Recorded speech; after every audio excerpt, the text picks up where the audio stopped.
नाही, मला वाटतं अशा प्रकारे एका सनदी अधिकाऱ्यानं वागणं अजिबात योग्य नाही आहे. त्यांनी आपल्या मर्यादेचं भान त्या ठिकाणी राखलं पाहिजे. आणि मुंबईत, महाराष्ट्रात मराठीच्या संदर्भात तर कुणाचीच अशी भूमिका असणं त्या ठिकाणी योग्य राहणार नाही. आणि मला वाटतं संजीव जयस्वाल यांनी त्या ठिकाणी जसे आपण मालक आहोत अशा आविर्भावात बोलणं हे केव्हाही त्या ठिकाणी योग्य ठरणार नाही, असं माझं स्पष्ट मत आहे. कारण मी त्या ठिकाणी आपल्या TV9च्या माध्यमातून ते संभाषण ऐकलं कि आपको पुनर्विकास नहीं चाहिए का, तो मैं बंद करता हूँ. मतलब खुद मालिक है.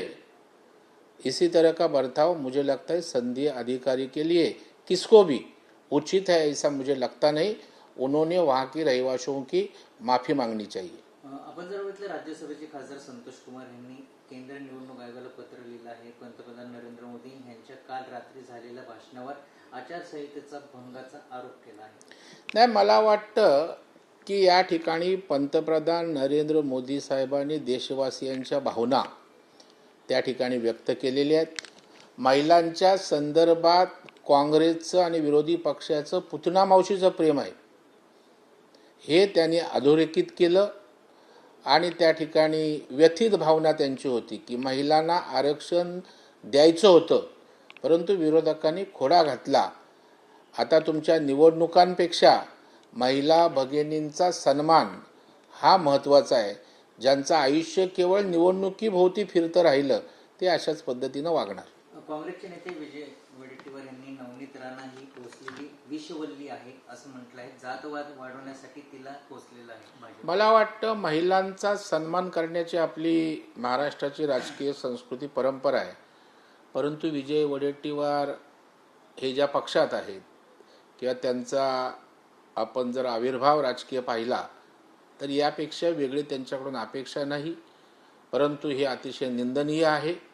एक महिला जी सांसद राहिलेली आहे, जी सामाजिक जाणीवेतना काम करते, त्या महिलेच्या बाबतीत अशा प्रकारे बोलणं हे या ठिकाणी निश्चितच निषेधार्ह आहे.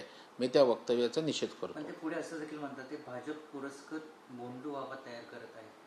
नाही, मला वाटतं हतबल आणि वैफल्यग्रस्त झालेला विरोधी पक्ष आणि नेते आहेत आणि त्याच्यामुळे त्यांना कुठलाही समाजहिताचा विषय त्याच्यावर त्यांचं भाष्य नसतं. राज्य सरकारला काही सूचना नसतात. अशाच प्रकारच्या गोष्टी करत मीडियात चर्चेत राहणं या पलीकडे त्यांचा कार्यक्रम नाही. त्यांनी काल झालेल्या पंतप्रधान भाषणावर देखील म्हटलंय की ते भाषण नव्हतं, राजकीय नेत्यांचं भाषण होतं. 50 वेळा काँग्रेसचं नाव का घ्यावं लागलं, एवढी काँग्रेसची भीती का वाटते? नाही, मोदी साहेब तर राजकीय नेतेच आहेत ना, ते या देशाचे पंतप्रधान आहेत. आता तुम्हाला झोंबलं त्याला आम्ही काय करणार? आणि 50 वेळा तुम्ही 50 पापं केलीत.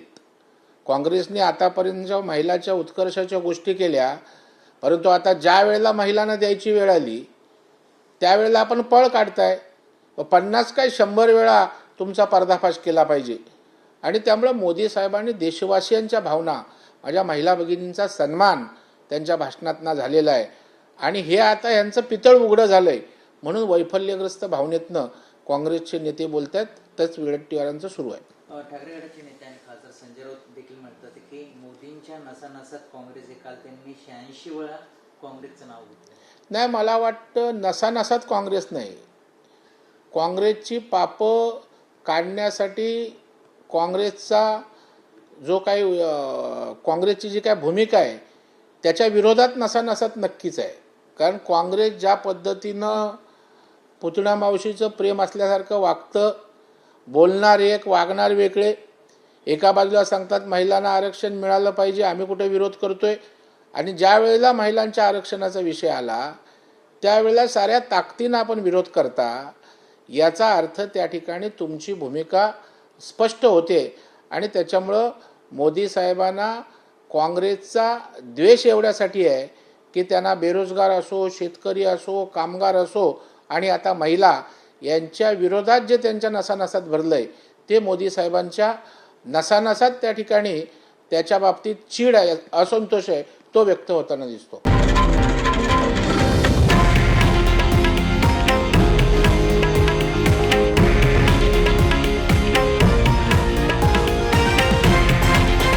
हे आहे देशातील नंबर 1 न्यूज नेटवर्क आणि आपण पाहत आहात TV9 मराठी, एकमेव.